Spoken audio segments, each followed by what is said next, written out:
আমার চোখেও পানি এসে গেছে। আমি ইউজুয়ালি খুব কম কান্না করি, কিন্তু আমি নিজেকে কন্ট্রোল করতে পারিনি। যখন শহীদের প্যারেন্টসরা, যখন তাদের স্বজনরা যখন তাদের বর্ণনা দিচ্ছিল তাদের শহীদ হওয়ার পুরো গল্পটা, তখন মানে মানবিক বিবেক সম্পন্ন কোনো মানুষ আসলে খারাপ লাগবে না এমন কোনো মানুষ আপনি খুঁজে পাবেন না, কারণ প্রত্যেকেই কষ্ট পাচ্ছে। এখানে যারা আজকে আসছে, আমি একটা শিশুকে দেখছিলাম, সেও কান্না করছিল যখন রক্ত মাখা ছিন্ন ভিন্ন, মাথা থেকে রক্ত ঝরছিল, বুক থেকে রক্ত ঝরছিল, এরকম ছবিগুলো দেখছিল। মানে প্রত্যেকেই কষ্ট পাচ্ছিল।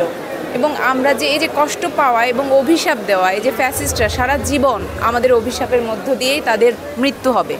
আমি জানি না মৃত্যুর পর আল্লাহ তাদেরকে ক্ষমা করবে কিনা, সেটা আল্লাহর ব্যাপার, কিন্তু মানুষের যে অভিশাপ সেটা আজন্ম থাকবে। চিত্রগুলো আমি এখন এখানে দেখলাম, সেম চিত্রগুলো আমি রাস্তায় দেখেছি যখন আমি আন্দোলনে ছিলাম। প্রত্যেকটা ছবি আমার কাছে খুব চেনা লাগছে, খুব আপন লাগছে, কারণ আমি সরাসরি কাছ থেকে দেখেছিলাম, দেখার সেই সুযোগ হয়েছে। হয়তো আমি শহীদ হইনি, আমার ভাগ্যে শহীদের মৃত্যু লেখা ছিল না। 5 তারিখ যখন আমি বাসা থেকে বেরোচ্ছিলাম, তখন আমি অজু করে 2 রাকাত নামাজ পড়ে একেবারে শহীদ হওয়ার জন্য পূর্ণ প্রস্তুতি নিয়ে আমি বের হয়েছিলাম। এবং আমি আমার ওয়ালে একটা ভিডিও করে বের হয়েছিলাম যে আমি যদি শহীদ হয়ে যাই সবাই আমাকে ক্ষমা করে দিয়েন, আমার মার প্রতি কিছু কথা বলে। আমি আগে থেকেই আন্দোলনে ছিলাম, এখানে নতুন করে আরো কিছু শেখার মতো কিছু অনেক কিছু শিখেছি যে দেশের জন্য যুদ্ধ করতে হয়। আর দেশের জন্য যুদ্ধ করেছি, এবারে ইসলামের জন্য যুদ্ধ করবো,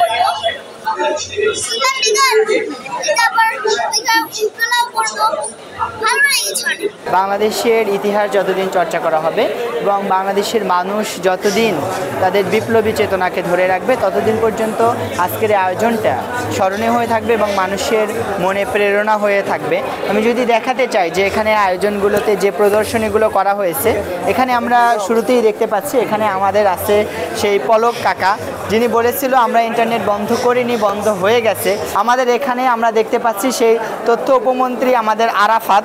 আমরা এখানে দেখতে পাচ্ছি যে আয়নাঘরের প্রবক্তা, যিনি আয়নাঘরের রক্ষণাবেক্ষণ করতেন, সেই মেজর জিয়াউল।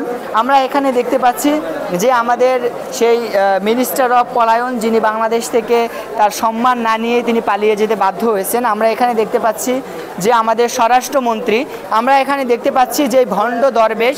আমরা এখানে দেখতে পাচ্ছি যে ভাতের হোটেলের প্রবক্তা, যিনি পুলিশ লীগকে প্রমোট করত দেশের মানুষের যে কর্মকাণ্ডকে, দেশের মানুষের স্বাধীনতা চর্চায় হস্তক্ষেপ করার জন্য, যিনি ভাতের হোটেল তৈরি করেছিলেন, সেই ভাতের হোটেল খ্যাত ডিবি হারুনের ছবি আমরা দেখতে পাচ্ছি।